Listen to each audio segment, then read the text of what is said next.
isheetti odeesse. Nanna tole jettee achi booda isheen on gammaddee bar kanan tole jeeyyu. Achi booda fuutee guruphee walitti hiitee ijoollee hiriyoota sana lama isa ishee fi ana nama 5 jechuudha. Kana gidduutti fuutee walitti nu hiitee matsaaf qulqulluutiin dakaksiistee matsaaf qulqulluun na hojjechiistee jireenya koo balleessitee natti dukkaneessitee achi booda kana isa himaa itti ammas doolaara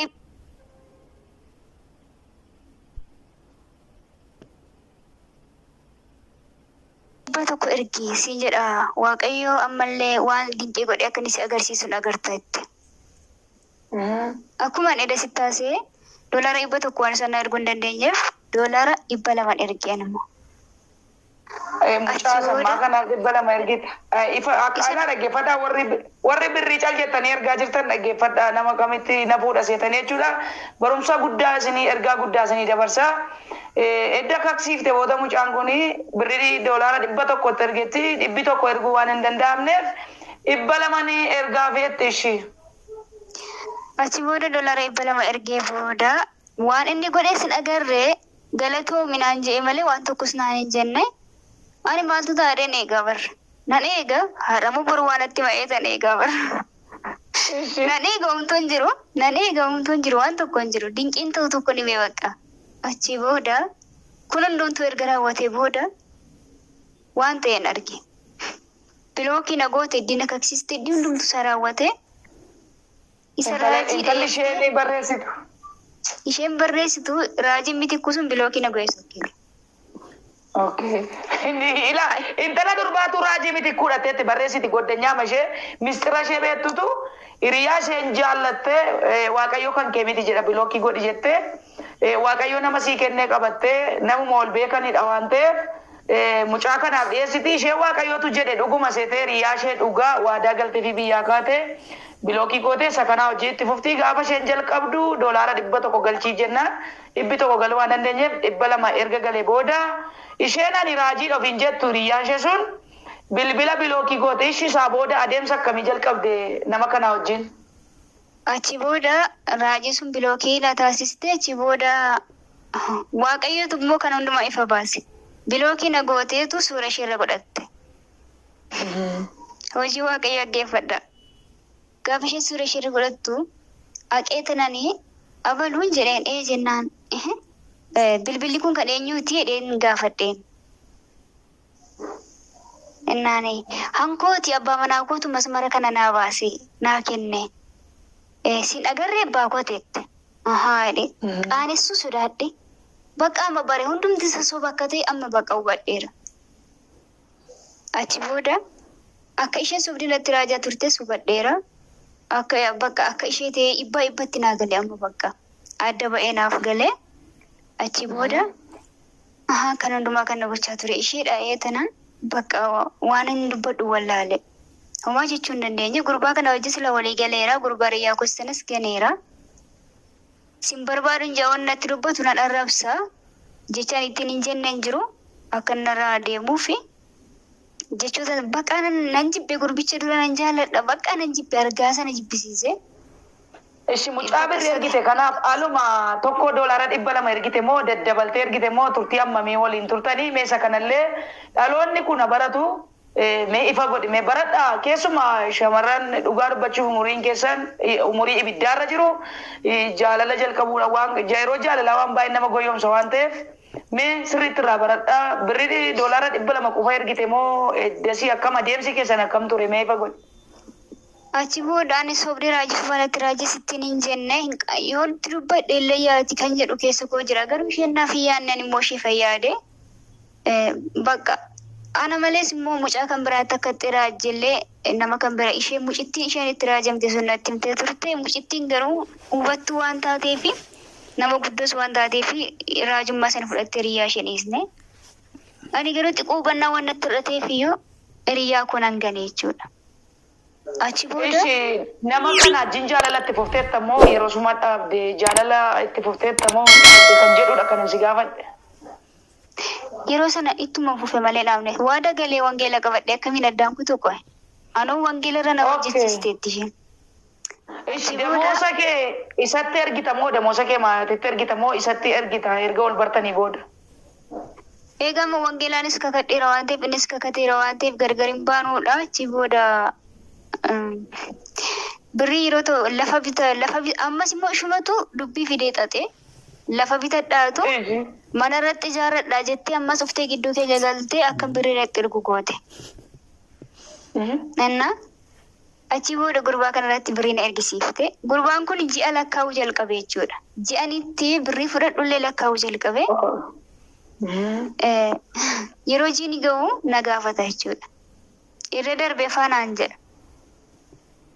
Achi booda siisterii koo tokko ukkubee jennaani birrii kan jedhe tokko isa totoonee warra keenyaaf hin ergee. Birrii ani itti ergee naannoo 29 ta'a. Birrii sana yeroo sana lafa bituuf qophaa'ee jira. Sababa ani warra keenya birrii erge sana sababeeffateetu akkam na ositeetu warra keessanii birrii ergite jechuudha kan ka'e. Isa akka aareetti sababa barbaadatee birrii sana fixee jechuudha. Guyyaa mana gidduutti birrii sun dhumte. Achi booda isa wal bartanii lafa bita siin jedhe lafa bitee mana ijaara siin jedhe akkamitti birriitti erguu jalqabdeme sababa isaa jechuudha.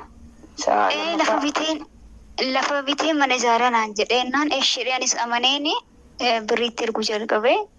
Bakka isheen shakke malan isa shakkine annisa. Waanuma inni baay'ee na jaallatu natti fakkaate. Achi booda birrii sitti erge kan hundumaa na laluu jalqabee narraa baqachuu jalqabee silkii sillee siiraan na dawaluu dhiisuu jalqabee. Ji'a birrii immoo eegaga yeroon itti birrii koo fudhadhu waan beekuuf ji'a isaa lakkaa'ee na gaafata. Achi booda anis aaree tanan nan dhiise birriitti ergu yeroo sana. Gidduutti addaan kutee warra keenyaaf hin erge. Achi booda na oodee turee dhufee na daawwala. Bakka nan jaalladhe anis jaalladhe bakka dhiisee deemuun nan dadhabe. Baay'een jaalladhe. Maaliif bakka malkis ni qaba gurbichi. Nama arrabsu jechaan taane siin jedhu garaasa keetti boolla sii qotamanii si arrabsu.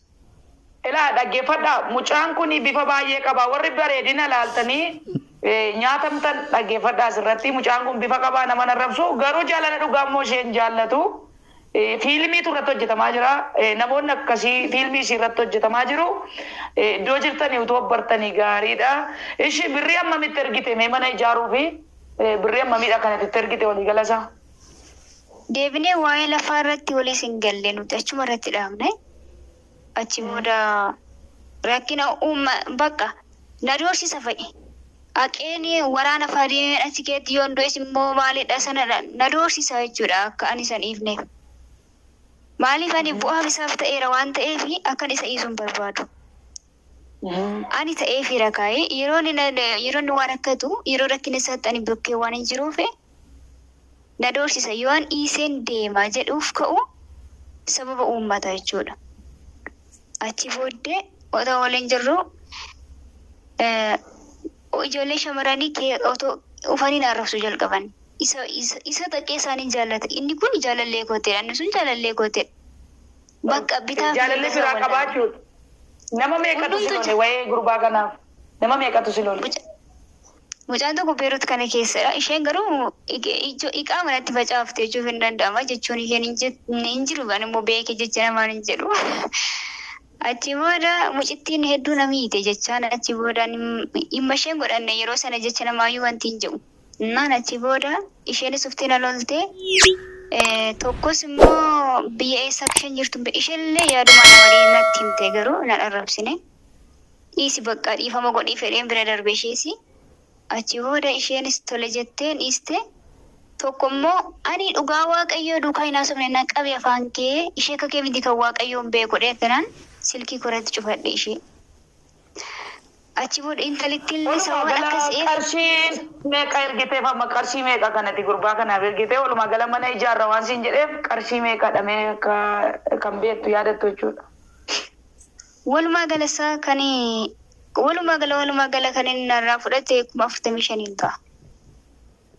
Dhaggeeffadhaa ilaa. Mana ni jaaladhee goyoomsee abbaa manaa sii ta'a jedhee ishee jaalala ishee qabsiisee booda dhuguma seetee bifa laaltee jaallatteetti waaqayyoota akkas jettee jalqaba goonfamteetti mee yeroo sana umurii nama meeqaa turte hoggaan kee meeqa mee yeroo kana goyoomfamte umuriin kee hoggaa meeqachuudha?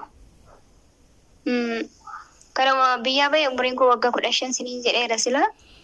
Yeroo sana waggaa 17 faanan ta'a yaada. Waggaa 17 hanga waggaa 3 kana naaf hin waliin turre.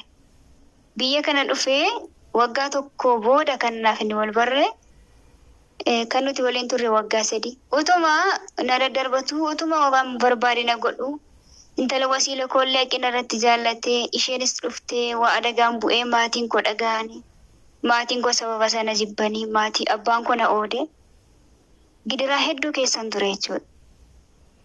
Achi booda raajii tokkoon kadhachiifachuuf fedheetan raajii tokko waame naa kadhadhaan jedheen. Maqaa isaas dha'uun barbaadu waaqayyo waaqarraa isatti isa araaramu. Aan nama dhabaaru. Achi booda ufee naa kadhate. Ufee gaafa naa kadhatu otoo naa kadhatu waan baalagee dubbate. Akkas go'een filaale maaliif waan irriba keessa jiru abjochaa jiru natti fakkaate. Tuttuqeen filaale waan nama maraadheen se'e bakka maaliif namni waaqayyo jecha badaa waan akka dubbanne ittiin beekane. Tuttuqee filaalee irriba keessan jira jedhee tanaani maal jettanii jedheen achi booda dhiyeessi bakka ammi hafuura keessa galinaan jedhe ayi nama. Dhaggeeffadhaa warra akkasii golaa warra akkaasee wallaalumaan goonfamtanis ta'e dhaggeeffadhaa kun argaa guddaadha. Ishee. Ennaa achi booda. Maal jettanii jedheen achi booda bakka isii hafuura kee bakka na cufame keessi koo na dide. Gixximee bakka keessi koo na cufame kadhachuuf yaade sanas bakka jaartiin mannatti qosteennaan beenu gasi waamaa jiru fakkaata deeminaan jedhe. Bakka nan aareeshi yaa waaqayyo maalis yakkeen yeroo ijoollummaa koo jechuun jalqabe. Maaliif gidiraan irratti wal bu'e inni kun waaqayyo inni kun siif ta'a inni kun immoo sirriitti iyyuu dubartii kan biraa marataa jira. Garatti inni tokko immoo siruma isiif hin ta'u dhiise. Tokko immoo goyoonfamtee keessa galte. Hiriyyaan keessa firri keessa kan keessa baasuu hin dandeenye keessa galta waan ta'eef dhaabi jedha. Achi booda